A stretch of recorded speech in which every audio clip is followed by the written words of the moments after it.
All right, here we are. Happy Monday. Hello, everybody, wherever you're watching from. Nice to have you back here on Monday. And interesting weather coming today if you're watching live here in Sarnia. Windy and going to be some blowing and snowing, I guess, which is kind of a bummer because we've been getting spoiled there the last little while. Actually, I don't know if you saw the pictures, but my son Jason and I got out on our motorcycles. We got our first motorcycle ride in on Saturday.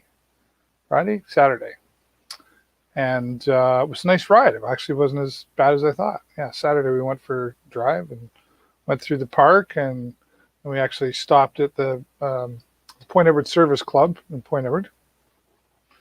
And some friends saw us and stopped.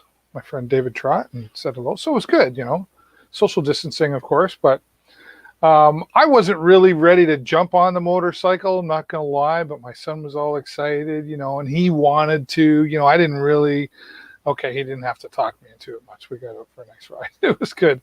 So now, of course, we're looking, once you get out on the motorcycle once at the start of the season, now you're looking at the weather every day, trying to figure out if you can go for another ride. I saw lots of bikes out, actually. And then when we got home, we did give them a good wipe down just in case the salt's still around, and cleaned them up, and you shine them up and get ready. And yeah, it was good. It was good. So let's go to the comments, see who's around. There's Carl. Happy Monday. I got to take some water here. Yeah, so it was good to get out and feel, that first ride, and it was good. I love my motorcycle. What can I say? Looking forward to some adventures on the motorcycles again. Of course, everybody always asks me how Jenny Moons is doing. She's recovering well. She's walking around. Has been for a while, right? It was a long summer, long road. Still some strength to get back, but she plans to get back on the motorcycle. So hopefully that's going to work out okay. So then we'll have the three of us, and then who else knows? We have all kinds of adventures on our motorcycles, especially with our friends from Oswald's Diner, of course, one of our sponsors here on the show, and other things that we do as well. So looking forward to Oswald's Diner, hopefully having their Two-Wheel Tuesdays, as we look forward to that. And even after, when we could still get out into restaurants after motorcycles, they still continued. Two-wheel turned into four-wheel, but we still went for little short rides to support other local restaurants and businesses. So thanks, Oswald's, for hopefully we're doing that again. I do have the Ride of Respect coming up on May 29th. Hopefully. We were pretty tight restrictions last year when I put on the Ride of Respect. So I'm thinking we'll still be able to go for a ride. We just have to kind of probably social distance and everything while we're gathering. Gathering's not the word. I don't know. It's so crazy. Like, even I worry about saying the wrong thing to give the wrong impression, right? Oh, he said he's having a gathering. No, I just mean that's just the language that comes out of our mouth now. So we have to try to, I guess, say it differently. But you know what I mean. We're gonna get together. See, can I say get together? Wow, isn't that crazy, right? Can I say get together? Can I say gathering? Can I say hug? So it's just, and I'm not even worried about offending anybody. It's more like, I don't want to give the wrong impression, right? When you sit in front of the camera, yeah. And there's so much going on. And my first guest coming up in a few moments here, Allan Calvert from Sarnia-Lambton Chamber of Commerce. We're going to talk about businesses and the frustrations going on, and what you can and why can't we do this. And I'll talk about one that may or may not be of interest to you, but there's two local pool leagues here in Sarnia, and they've been told they're not allowed to play pool. And I'm not going to quote anybody or anything, because I'm reading it off Facebook, but apparently they've called Lambton Public Health or somebody, and they've said, oh, you can't do that. Can't play pool. Yeah, there's some upset because surrounding areas like Chatham, Windsor, etc. are having their pool leagues. So what makes it so? That's probably, I don't even know that it's the frustration about having to adapt. I think is probably, there's still some there, but I think it's more of the WTF, like why, trying to understand what you can and cannot do. And then that stuff rolls downhill, right? It comes from the top and it comes all the way down. And then people in the local municipality have to try to figure out what is okay to do or not to do. And that's got to be the frustrating part. So that'll be interesting to see how that rolls out as well. And I've been a big fan of the pool league for a long time, and Jennifer plays in the pool league, so I know they did cancel the Rack and Roll Pool League, canceled the rest of the season, but then all that showed up, and then everybody's like, well, how come? So there's a lot of unanswered questions going on. But at the end of the day, I guess we all got to just, I know we're tired of hearing this one. We all got to do our part. We got to stay strong together. But at the end of the day, it's true. That's what we do need to do in order to make all of this work for us. And as always, I'll give you a bit of a report here as to, there's the latest numbers. And of course, coming from Lambton Public Health, where I recommend you get all your accurate information. Numbers going up a little bit there, 6 active outbreaks currently. But the immunizations, look, there's just over 1,500 have received the first dose. So things are happening, things are rolling out. I'm sure everybody would like things to happen quicker, but got to keep things organized as well and make sure that, again, we're following all the guidelines. So wherever you're watching from, I do appreciate you being here. Happy Monday to you. I always appreciate if you say hello in the comments. Let me know where you're watching from. As this week is a special week as well. You'll see it on my Facebook page after the show. This is Live Video Producers Week, and I was asked to be a part of Live Video Producers Week, which is live video producers like myself who've been doing this for quite some time are going to be going live. First one was earlier today. You can check it out at Live Video Producers on Facebook.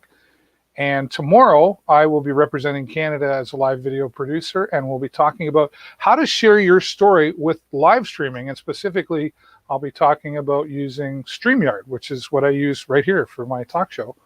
And then all week, live streaming professionals. Today, there was Brigetti from South Africa, myself tomorrow for Canada, and then we've got the UK, Ireland, all over the planet is a part of Live Video Producers Week. And joining me tomorrow will actually be Kelsey Bentz from StreamYard. And we're going to have some other folks that use StreamYard, and they're going to share their story as to how they use StreamYard to do that.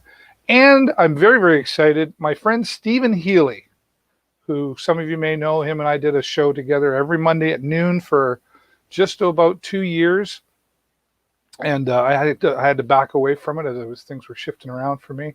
And we haven't been live on air since last October or something like that, right? So he's going to be joining me as well to talk about a live video blueprint.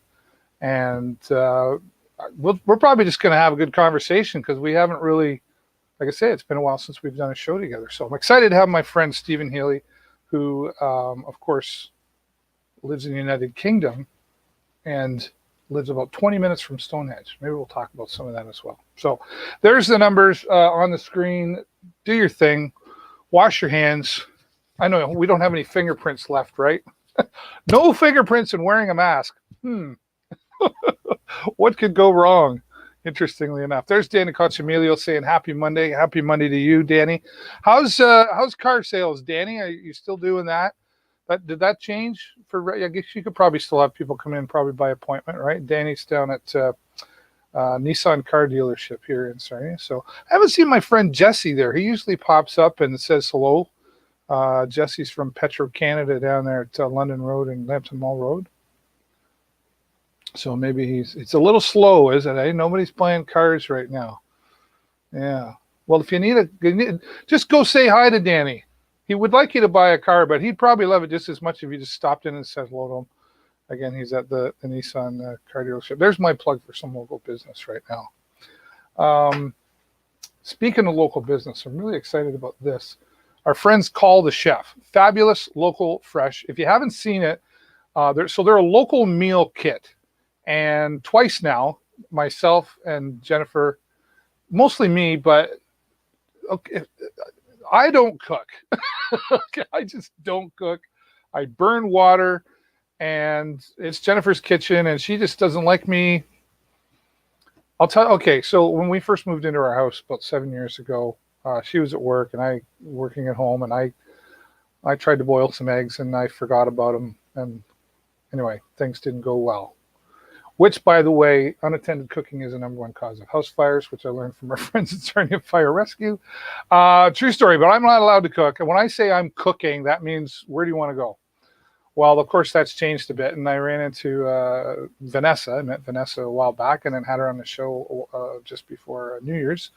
And she has Call the Chef, which are meal kits similar to the large ones that you've heard about. But it's all local. So Call the Chef uses local meats, local produce. I know she just did something with a local farm, everything in it, including Imperial Brewing, like so local beer, local wines from Dark Horse Estate Winery. So the challenge was that it was so simple that even I could do it. So New Year's Eve, we recorded myself, and Jennifer was there to supervise and make sure I didn't burn the house down. And that went really well. It went so well that we did it again recently for Valentine's Day, which was a lot of fun. And I did better at that. I don't think Jennifer is ready to leave me alone in the kitchen yet, even with Call the Chef, but I'm working on it. But that was the last thing I said was maybe we'll do one of these recordings without Jennifer. I'll do it while she's like at work or something. Probably not. But coming up, St. Paddy's Day, of course, March 17th, which is a significant day, not just because it's St. Paddy's Day.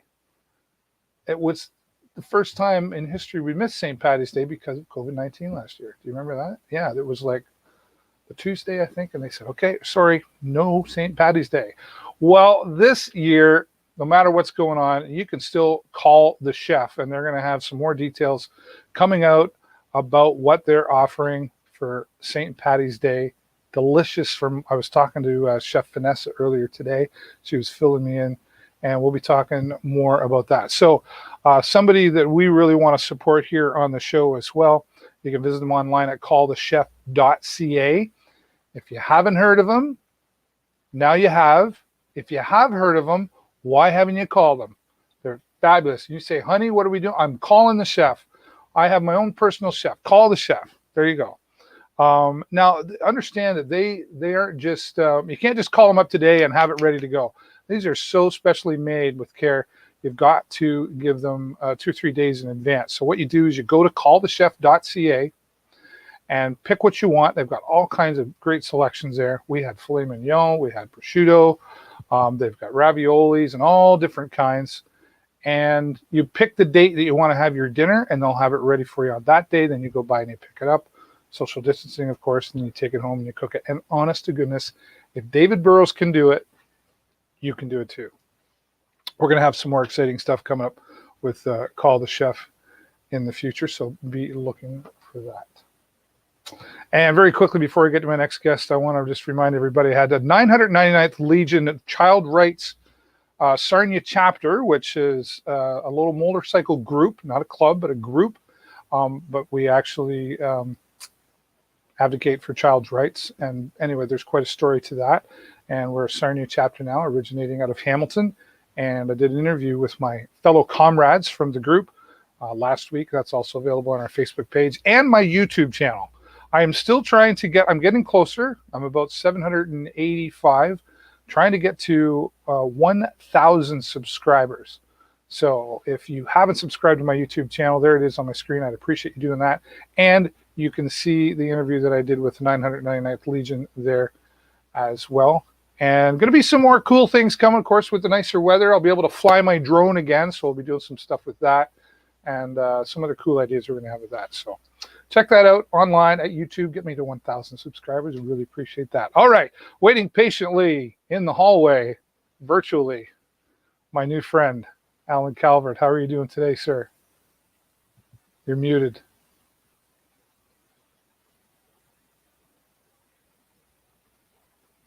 You're muted, sir. You think this is my first time? You know what? I had a meeting this morning with my group from Lambton College, and There's always somebody. I don't think anybody's gotten through a Zoom call without saying, "Hey, buddy, you're muted." So it's the norm, right? How you doing, Alan? Terrific, thanks. Terrific. You know, it's funny you talk about these COVID times. Anything goes. It doesn't matter anymore, honestly. And you commented a few minutes ago. You used the letters WTF. The world is so off of its axis. I'm telling you. Today, Jennifer sent me with a banana for lunch, and I thought, well, I need my fruit. This label is on the banana. I don't know if you can see that. Dole, yeah. Below that, you know what it says? No. Banana. We need labels to tell us that a banana is a banana. Well, maybe if you're a monkey. The world's gone mad. The world has gone mad. You know what? It's funny you say. I had a very nice. My group from 909th sent me a very nice fruit basket the other day, and it had nectarines in it, and it had this. The nectarine was this big, and the sticker was this big. And guess what it said on it? Nectarine. And I was thinking the exact same thing. I thought, what the? Well, you heard me. That's a good label salesman right there. Right, right. You know, this is an orange. This is an apple. Yeah. Well, it's true, though. Like you heard me kind of struggling saying, well, I'm going to do this. We're going to have a gathering. Well, not a gathering, but we're going to get together. Well, we're not really going to get okay. So I know, Alan, you and I talked a little bit last week, and you and Tourism Sarnia-Lambton's phone is really busy. And let's kind of paint the picture to remind people that we were in Orange, which was okay.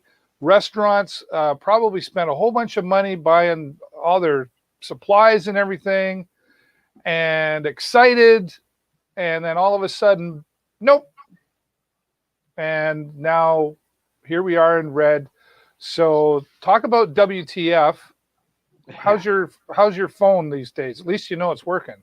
I've got some stories. Let me put these out. You got to hear this, and they're good stories. At the end of the day, they're good stories. These are stories of survival in our very own community. This just blows my mind, but listen up.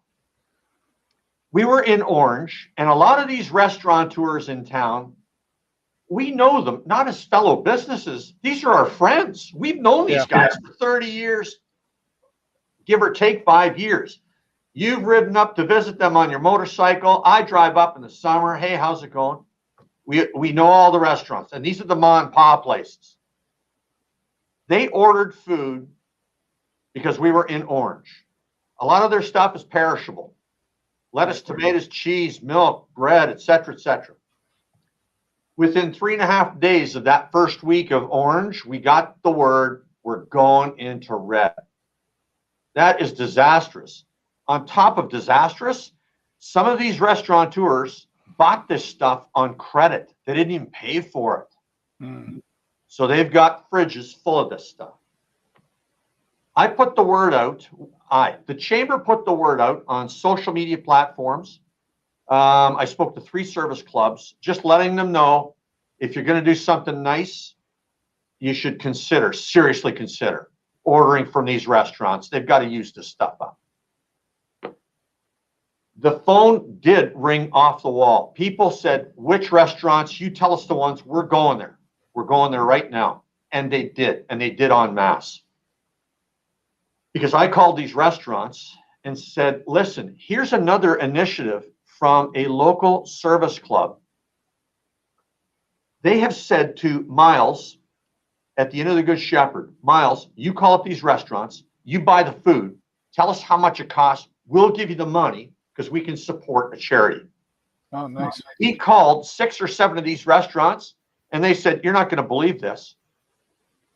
We've already given our food away to River City Vineyard and to Inn of the Good Shepherd. They just went ahead and did this, not knowing this initiative was coming down the pipe.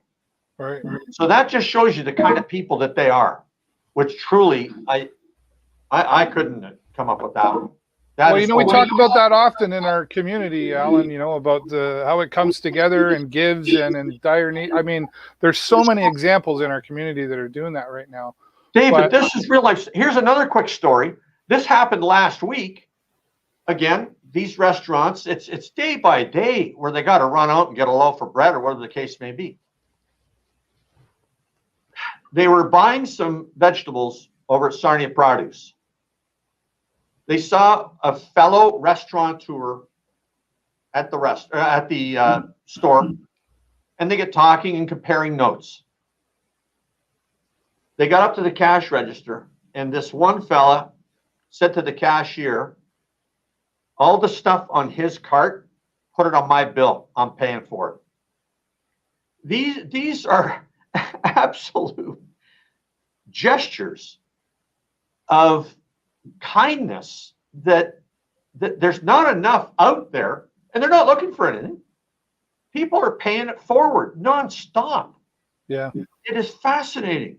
I heard that story. I read that story. Actually, I know who you're talking about, and from the person who, well, I'll say it. It was Baines Barbecue, right? Brendan from Baines, who did that, and I know there's many others that have done that. Philly Cheese Jake's is another good example of how he's given back into the community, taken on some charity. It's still, I don't think, and even my next guest coming up is going to talk about fundraising, and he'll agree with me too that this community just keeps finding ways to give. That being said, though, there's only so much giving that can happen, Alan, before these people who give begin to starve as well. And I certainly don't take anything away from them for their giving, but they still have businesses to run. I've talked to people have messaged me and called me looking for ideas.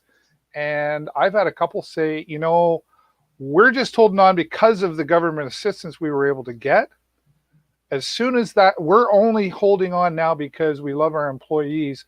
And as soon as that assistance is over, we've already made the decision that we're closing the door. Which is another example of love, but so I mean, how are we going to get through this? I don't think it's going to come to that.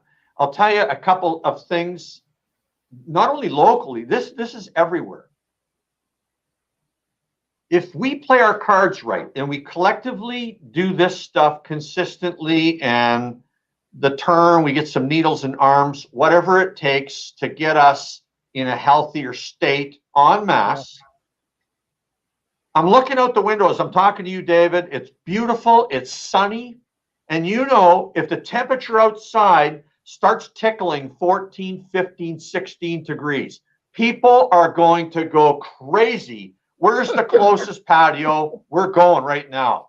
I was on a motorcycle that was 7 degrees. I get it. Happy Fridays. People are going to go. I'm telling you. Yeah.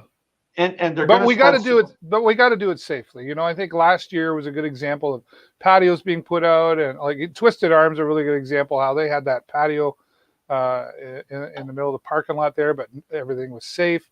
I've seen Village Garden, all of them, right? Really, who could take advantage of that. Which is something I said I really hope, even coming out of COVID, which at that time we thought we would be, I hope that the government still allows them to have these things anyway. I mean, you go to many other cities, Alan, that they're already allowing this kind of thing. But let's talk a little bit about Let's Talk Local. You had we were going to have you on here last week to talk about that, but you had a virtual event that happened. You had CEO of Sarnia and Mayor Bradley and some others on there. I didn't get a chance to watch all of it. I saw pieces of it, which it seemed very positive. But how did that go, and has it been effective? Yeah, good. It was good. It was positive. There's no question about it. Again, a lot of it was not only talking about the history. Like, we're a year into this, and the city bent a lot of rules for us. The outdoor patios that we had downtown for the weekend walkabout. I mean, are we going to do that again? We're going to start talking about that the week of March 15th. There's a lot of stakeholders downtown. They want to talk about it. We know what worked. We know what didn't work. But there's a lot of enthusiasm to do something. Like to do nothing and say, well, just good luck to y'all, open your doors, and hopefully you're going to sell some shoes or whatever you're retailing. No, it'll be a coordinated effort. So to answer your question, we're starting down the path now of setting the stage for this summer. And again, back to what I said a minute ago, as soon as the weather gets nice, people are going to want to race out there. The messaging coming from City Hall was good. It's good in that they're wishing and willing to continue to embrace this community and make it easier for all of us. I mean, a year and a half ago, do you think you could go to a restaurant, buy a bottle of wine, and walk out the door with it? No. Totally against the law. Yeah. That's got nothing to do with the city. That's the way it is now. That's right. That's the way it is. And they're making it easier. And with our police efforts, we're paying attention that people are doing it safely. We've had no major incidents. If we can stay the course, we're going to be fine. I have to pivot here for a second. Yeah, the whole time I've been talking to you, David, I'm looking at that poster over your right shoulder. Closure is not an option. Oh, yeah. From Heavy Rescue. Well, economically, I never thought of that. To drive home that message. Yeah. Closure is not an option.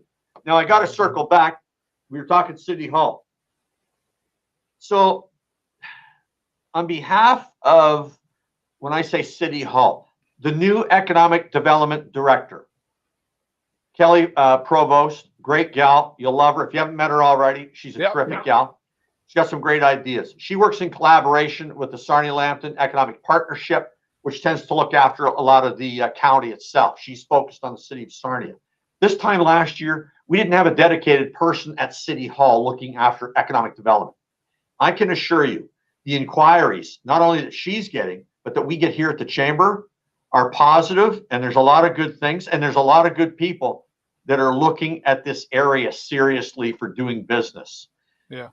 Keep in mind, throughout this whole pandemic, if you are doing business in a major city like Toronto, the Hamilton, Oakville, Toronto corridor, businesses are getting ever so smart in squeezing every nickel and dime they can to continue to do business. They want to do business. So now they're looking at, is there another place we can go to do business that maybe gives us a little better bang for our buck? You would have read something recently like this weekend. Owen Sound is hustling the people in Toronto. Move to Owen Sound. We're a great place to do business. London, Ontario has been doing it for a while. Believe me, once you're on the 401 and you've hit London, to swing onto the 402 and head down to these blue waters that we've got here, people will think they died and went to heaven. We don't fully appreciate what we've got here. I have a friend of mine who calls it the Southwestern Ontario Riviera. I'm telling you, they will come en masse. Talk to a real estate agent and say, listen, if we had 15 or 20 people here today that wanted to buy some homes for cash, what can you show them? You know what they're going to say? Nothing. We have no inventory to sell right now. So we've got some unique challenges before us, believe me. These companies, if they move here, they're going to need some employees. And it's like Vanguard at the Ube plant. They're looking for employees. They're going to hire 70 people. So all these companies looking to relocate here, they're going to need staff. And if the staff are coming from out of town, they need homes. They need housing. Where are they going to go? So there's a lot of moving parts. I almost said they're not going to turn the tap off, I assure you. And that's not just the Enbridge tap that we're talking about, because that's a whole nother conversation. Oh, yeah. We could do a whole hour on that. Positive track there. We're on a positive track. Things are going to be fine there. Well, and that's good. That's good to see that, you know. And, you know, I mentioned Tourism Sarnia-Lambton in there, and I know you talked to Mark Perrin a lot, and we'll probably have him back on the show again soon too. But, you know, they've done a lot of things as well to advocate, to adapt to, you know, they had the drive-in concert, which was very successful, and and helping promote the downtown. There's all these things that have been working together. Would it be fair to say that, well, and you even talked there a little bit about how businesses they're squeezing every last penny. Yes. has this made businesses appreciate? I mean, there's the frustration there, but I mean, isn't that what we're supposed to do anyway? Is figure out the bottom line as best we can? Has this forced them to, I guess, pay attention to the? We don't have pennies, but you know what I mean. They're paying closer attention to the dollar maybe than they did before because of all this. Yeah, let me comment to that. And a lot of what I have learned in the business world in my career, in a couple of different businesses, great bosses that I've had over the years, the great ones often compare business to sports, specifically team sports. You look at a guy like Mike Weir, Wayne Gretzky, Tiger Woods, all of the great athletes that jump off the page. When they get to a certain point in their career, do they stop listening to their coach? Nope. They are continually looking at ways to refine their craft. Yeah. I think that businesses, I know businesses were forced into this situation. We all were. And they've now taken 2 steps back and revisited how they do business.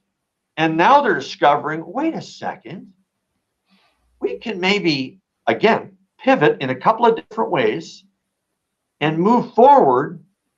And this is going to help us get through the day. I mean, at the end of the day, if it was all that bad, they'd have all shut their doors by now. That's it. We're throwing in the towel. We're done. It's over. It's over. And that's not the case. The vast majority of businesses, whether it's SMEs, the small to medium-sized enterprises, or the big guys in the Chemical Valley here that look after us so well, they're all making it work. All of them. Yeah. Well, I think too, maybe some of that stuff is, let's continue this type of way we do business even after COVID, like with patios and just online. Boy, online, there's a lot of places locally. I kind of chuckle, like, didn't have websites.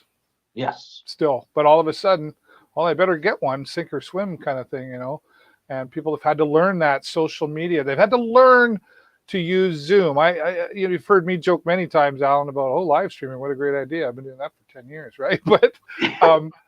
And everybody knew it was there, but they didn't want to use it. There were so many that were just like, resistant to, I don't want, I don't want to do that thing because I'm not a techie. But then you were forced to do it. And now, like, people like Dave Brown from United Way say, I used to go to Toronto 4 or 5 times a year. Now maybe I'll go twice.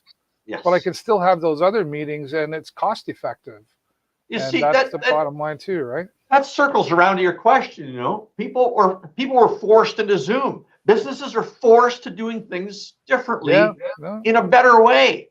This has been a stress test for us all, and the vast majority have figured it out. And those in our communities that have been struggling, this is where I alluded to at the beginning, the community is coming together to help out these organizations and the organizations that are looking after some of these people that need the care.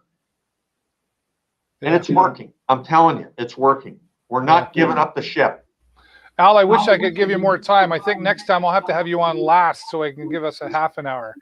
God love you. But my next guest talks a lot too, so that's probably why I got him last. Listen, David, I can't thank you enough for doing what you do for us out in the field here, for sharing some of our stories, sharing some of our examples. It's this type of communication that is really helping a lot of people get through an average day. Well, and we thank you for that. No, it means a lot. And listen, I mentioned to you briefly that I lost my mom a year ago, January, in Hamilton. Condolences to you. You lost your mom recently. Believe me, we can find a couple prayers for you tonight, and we'll send them your way for sure. I mean that very sincerely. I appreciate that. And Alan, keep me posted about downtown, what's happening there. I think there's some other things I could do there too that I'd like to help out with. I'd like to be a part of that. So we'll count you in, David. Thanks a million. You made my day. You take care of yourself, and you're welcome back. This is becoming a regular thing. So we'll have you back maybe once a month and give us an update on what's happening with SL Chamber. Share the love. Love you, brother. Right on. Allan Calvert from the Sarnia-Lambton Chamber of Commerce, making sure that he's busy, he's working. And when he doesn't just say he's got a team there that helps and supports him, working with the city and tourism Sarnia-Lambton. Like, there's a guy that understands collaborations for sure, and doing what we can to make things work, and some great positive stories. I'm glad he shared that one story there, which is actually, like I said, Brendan from Baines Barbecue. Great stories happening in our community. This is, I'm just going to go back to my comments here for just a second. We got, yeah, thanks. Yeah, closure is not an option. Closure not an option. All right. Well, lots of comments there. We'll get back to them after, but because of my poor guest, Jay Peckham, who loves to talk, waiting in the background. And the only way I could communicate with the guy said, "Hey, do you want to be on the show?" And all of a sudden, "Oh yeah, sure, I'll be there." That's not the only way to communicate with me, Dave Burrows. But I mean, I will say, COVID has been very trying for me. I mean, because like you, I'm a very social individual, and I mean, I know that there are a lot more people than me suffering through this in terms of being kind of locked in and not having that social connection. That's been really, really challenging for me. So you need a show. I need a show. Yeah. Right. I just probably haven't reacted as well as I probably could have in all of this. But well, you bring up a good point there, my friend. Like, we talk about being social, engaging, and I mean, this is my world. So I was okay. I'm still okay. I've had my days of struggle. And in the beginning, like everybody else, I was like, what the hell am I going to, but it's worked out, but everybody handles that stuff differently. But what I'm leading to here is what we're talking about. Let's talk about the medical world, and then we're specifically talking about Kidney Foundation here today, sure. And how COVID has put a stress on that. So go ahead and start with the 6-degree challenge that we're talking about, and then kind of give your story about your mother. Yeah, for sure. So the truth is, my friend Elaine Hayter, who I've known for quite some time, reached out to me, and it just so happens she sits in the bed next to my mom during dialysis. So, okay. I don't know if they've put 2 and 2 together or whatever, but Elaine sort of reached out to me and said, "Hey, we've got this challenge around fundraising for the Kidney Foundation. Would you be interested?" And I said, "You know what? Absolutely. Anything I can do to help. I'm the kind of guy that I love those kinds of things, right? So, having my mom in dialysis twice a week, as well as my daughter works at Blue Water Health, I mean, you were talking about the healthcare field and the stress that they're under. It's significant because, I mean, for my daughter, I mean, her employment relies on the healthcare system. And, I can't tell you the number of days that she's come home from work and it's been, listening to her day and the number of people that go in there without any understanding, without any, thought for the people around them is just remarkable to me. And I find that it's very stressful for her dealing with that. And then, my mom, she's in dialysis twice a week, and we have to get her there and pick her up. And the process has changed a lot because of COVID Sure. and stuff like that. So, these are people who rely, because for my mom, in terms of kidneys, and as I'll talk about my mom in a second or two, but this is a life or death situation for me. If she did not have dialysis, she would be dead, because there's no way, the only way for her to live with the kidney issues that she has is to receive dialysis twice a week. And if our healthcare system got so stressed out that, we couldn't meet those people, those are life and death types decisions. So it's really challenging. Anyway, so Elaine contacted me and said, "Would you be interested?" And I said, "Absolutely." And at that point, it was just send in a picture with 6 fingers up, and send us a video and tell us a little bit about your kidney journey. And I'm thinking, okay, what's my kidney journey? Okay, so and they have actually taken my 45-second video and made a nice little, thing on it. You can see it on my Facebook, and I've shared it in a number of places. But if you get a chance, please share it. It's a message. But the bottom line is that my mom, has had a lot of physical challenges through her life. She's a cardiac patient. She's an insulin-dependent diabetic, and through an accident, and I'll say accident in all the with as much understanding as I can. She had a reaction to something they gave her in the hospital, and the end result was the little kidney function that she did have left pretty much diminished, and she's now living with less than 6% function in her kidneys. Wow. And at that point, it became imperative that she was doing dialysis twice a week on top of everything else that we do to manage my mom's health. And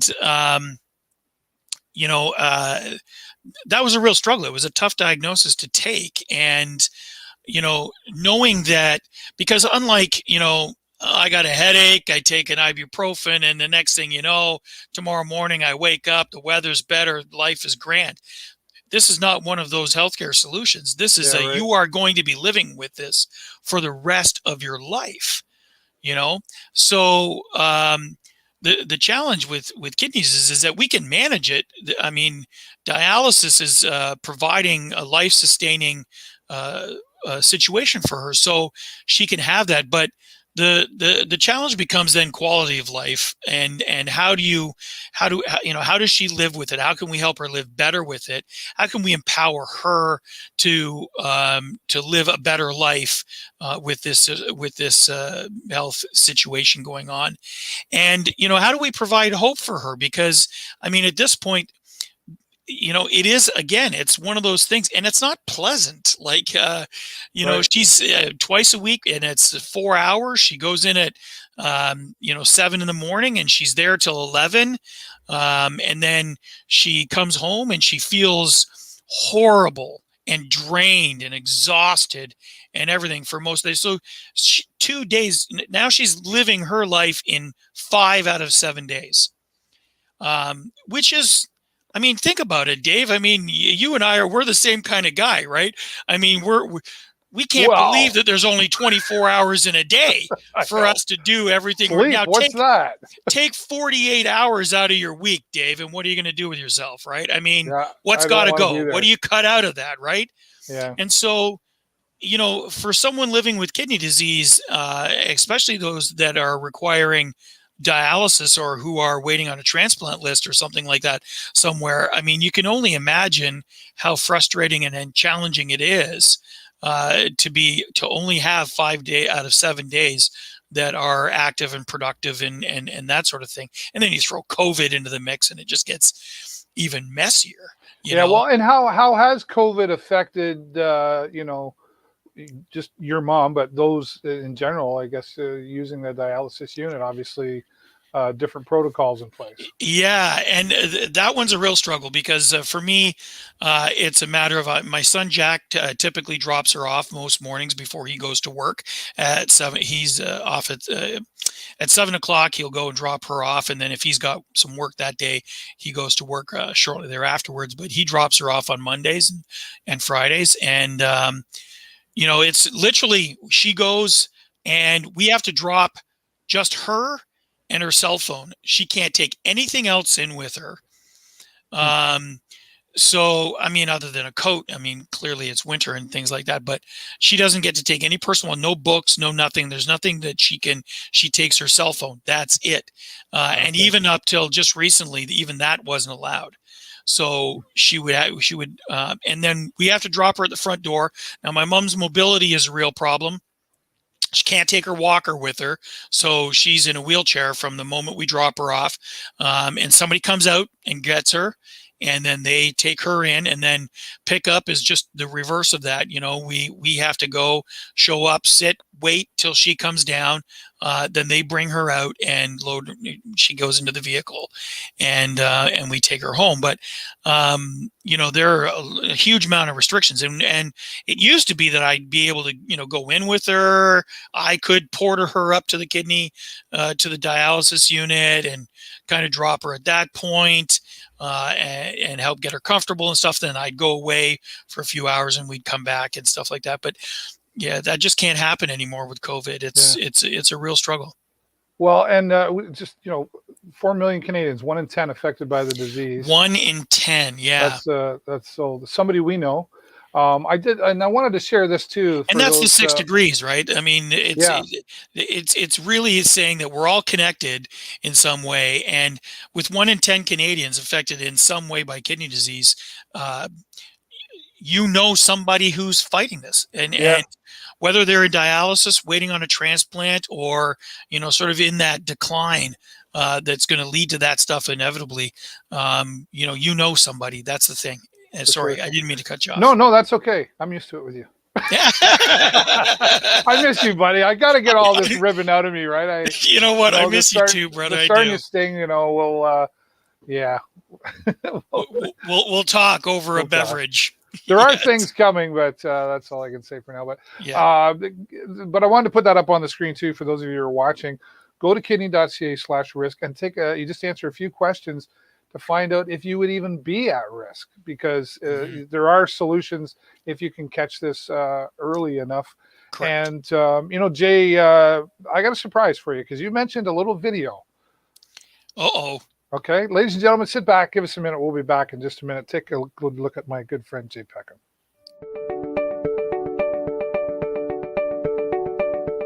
Hello, I'm Jay Peckham, and this is my 6 degree challenge.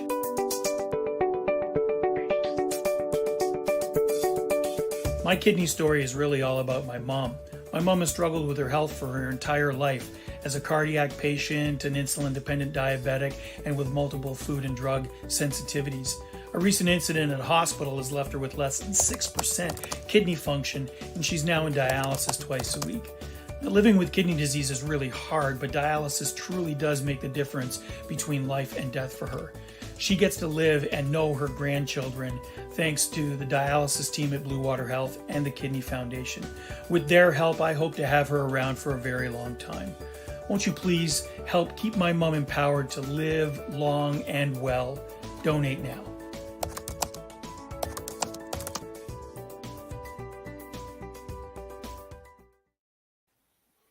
There you go. The magic of video. Wow, they made me look great. They sure did. I watched that earlier and I was like, wow. I'm getting misty. But it's an important message. And, obviously this is personal to you, and I get that. Very much so. But it really does affect. So let's talk a little bit about the money. Like the money obviously goes into research and stuff. But does that money stay here locally, or is it spread out, or how does that work? So Honestly, before you answer, not that it really matters. I know sometimes people go, well, is that money staying local? But if they had to send the money to Toronto to discover something that we couldn't do here, that would still be worth it. Yeah, 100%. I mean, again, the 6 degree challenge is a great title for the fundraising campaign that they have going on right now, because it is about us being all connected. And so, advances in kidney research and stuff like that certainly are going to benefit everybody, which is tremendous. So, from what I understand, and with the talking notes that they gave me and stuff, what I didn't realize, so the 6 degree challenge is an Ontario fundraising challenge. Okay. Right, so it's based in Ontario. And last year, from what I understand, they raised about $26,000 during this period of time. So March 1st, today, is the launch of the 6 degree challenge. It culminates on the 11th of March, which is World Kidney Day. And at that point, I'm sure they'll take donations at any point. But we made 26,000 last year, and I think that's, I hate to say it, but I mean, having watched the Imperial Theater 50/50 recently, I got to think Which I didn't win, by the 26,000. way. I know. Well, neither did I. I'm on the board, so I can't win. But the truth is 26,000. That just seems like a really low number to me. So I'm really hoping that we can do an awful lot more this year, because the truth is the Kindy Foundation has been instrumental in helping my mom not only understand what she's going through at this point, but and the research that's going on behind the scenes. We can't see the benefits of research until they actually get come out, sort of thing. But there is always research going on. But even simple things like education, awareness. It's also about things like transportation. I mean, my mom right now it's a challenge, and I'm trying to solve the transportation issue for her, because I can't continue. Right now, I'm fortunate enough to be working from home, so if I have to slip out for 10 minutes to whisk mom off to dialysis, I can do that. But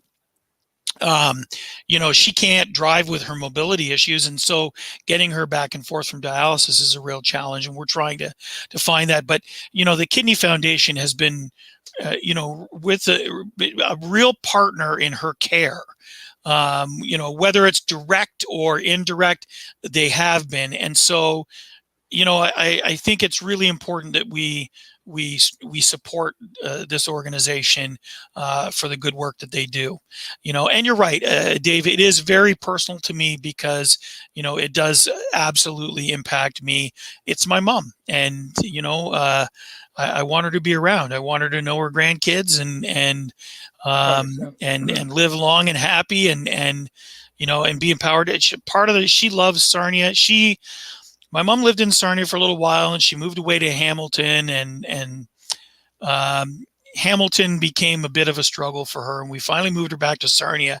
And it's just been so wonderful in the last year and a half to see her rediscovering the Sarnia and the community here, because just having, because I heard you talking earlier with Allan, and Sarnia has so much to offer, and the community is absolutely phenomenal. I mean, from the Imperial Theater 50/50, I mean, that's our community. And let me tell you, I had that money spent. Yeah, I hear you, but well, and I was going to give some to charity. I won't lie. Jennifer and I talked about it. I said, well, we could just take that 20, because it was $3.20 at the time. We can round that down, and we'll just split that out anyway. But you're right. But it blows my mind, though. Like, you and I talk about so much to do, and there's so many people that talk about there's so much to do here, and yet I still hear people that say there's, even before COVID, there's nothing to do, and I'm like, I've been doing a show for 9 years about what there is to do. Absolutely. 100%. You got to get off your couch. Even in COVID, there's still stuff to do. And I think about of those 9 years of things that you've been talking about, I probably have done half of them. So, I've been part of half of them. So, Sarnia does have a huge amount to offer. And truthfully, just on my mom's behalf, I want to do a quick shout out to the wonderful people at Bethel out on the Golden Mile there. Okay. Because their group has really stepped up. When Mom first moved to Hamilton, she didn't have a faith community. She didn't know anybody. And the way that these folks stepped up and helped her out, and when she was having some health struggles, and they brought her meals and things like that, the amazing group of people there that have really befriended her and helped out. And it just, again, it speaks volumes to the kind of community that we have here in Sarnia-Lambton. I love it to pieces. Especially with we got to raise more than $26,000. Come on. Yeah. I'm in for absolutely 50. As soon as we're done, I'll get my 50 in there and see if we can get it. Because here's the other thing. There's like many other nonprofits here, they were going to have the celebrity men's event, right? And that's gone. And that was a major signature event that raised a lot of money. Yeah. And I know we even tried to adapt to that, and it just wasn't going to work, right? So For sure. it's really extra important for all the main reasons that we would Yeah. normally talk Well, about. I mean, as and well. golf tournaments are out, and you know, big events that attract lots of people that are a big fundraiser, you know, for event fundraising and stuff like that. They just, you know, you can't do that at this point. And so, Yeah. you know, we really, really struggle. I know from the nonprofit world, trying to find those new sources of revenue when you can't do event fundraising is really, really a challenge. Yeah. You know, and so we're just asking people to step up. Yeah, 26,000. That's not enough. You know, Gotta get it up there. we need to double that at the very least. And so, you know, for anybody who wants to donate, please go check out. There are 12 social media ambassadors for the 6 Degree Challenge in Ontario at the moment. So if you get a chance, go to 6degreechallenge.ca or 6degreechallenge.com. Either one will get you there. And check out the challengers and all of their stories, because they're all very wonderful and very unique. And it will give you an option to donate right there to the great cause for the Kidney Foundation. And we're hoping that we can at least double that 26,000 this year. Cool. I'm in. Jay, great to see you, my friend. I knew 100%, when I got the email, I'm like, oh, Jay, he'll do it. I know he will. Of course he will. He's not doing anything. Well, I am doing stuff, but I know you are. I've been really kind of in the background a lot lately, and really okay. that's for my own mental health issues. We know you're there. I know you're there, buddy. And Yeah. but it's good to see you here, and hopefully I appreciate we can that, Dave. get out and do some things together. We'll go because Jay's a motorcycle rider as well. So hopefully Yes, we'll get out for a ride again 100%. too. I know you were a little jealous of me the other day. I totally was, because Right? you know, Catherine was making you do stuff around the house. I know. we had a busy day that day, unfortunately, but you know, we got another couple of nice days coming up later in the week. I'm hoping to do. get Right something to get. Jay Peckham, good to see you, buddy. Hugs Awesome. to you and the family. Thanks so much, Dave. Anytime. My friend Jay Peckham, I do miss him for many different reasons. We used to do the Sarnia Sting. He would help me out along with my friend Danny Cacciamilio and others. Hoping to get that's going to look a little different this year. That's all I can say right now. But we'll talk about the Sarnia Sting next week. I got to get in touch with Jake Bory again and see what's going on. We had him here recently. But there you go. Thanks to both of my guests, Allan Calvert from the Sarnia-Lambton Chamber of Commerce and my friend Jay Peckham, talking about the 6 Degree Challenge. I'll put it up once again. World Kidney Day is coming up on the 11th of March. But they're going to be having a 24-hour day of giving as well. And you can go there, 6degreechallenge.com, to make your donations. 26,000. Boo. Come on. We got to do more than that, Ontario. Well, Ontario. Yeah, we can do more than that. So do what you can to help out. It's certainly tough times for everybody all around, but these nonprofits, and it does affect, as you can see there, so many people's lives, and personal to Jay Peckham for sure. So thanks again, Jay. I appreciate you being here. Now, we talked about motorcycles, so I want to remind you the motorcycles are on the road. I was out the other day, my son and I probably saw 20 other bikes out there that was just as silly as us out there riding our bikes, but they are out there. There's going to be some other events coming up. I will be doing the Ride of Respect once again coming up, hopefully on May the 29th. It is set to go. So far, they haven't told me I can't. So May 29th, we'll be talking more about that as it comes up. So watch for the motorcycles, drive aware and ride aware. And of course, I want to say thank you to all of my supporters. It does cost money to put this show on and to bring it to you. So check out our supporters there online, phillycheesejakes.com. We talked about him, Active Ears Hearing Center, Hughes Intelligence Security Specialists, our friends at Oswald's Diner. Joe's Discount Tire, got to have those proper tires on there, and our friends at Huron Signs, SWO, and AG Event Graphics. And I talked earlier about Call the Chef as well. And of course, I couldn't do it without all of you. Thank you so much for being here. That's all the time I got for you this week. Have a great week and an even better weekend. I will see you next time right here on the show. Bye for now.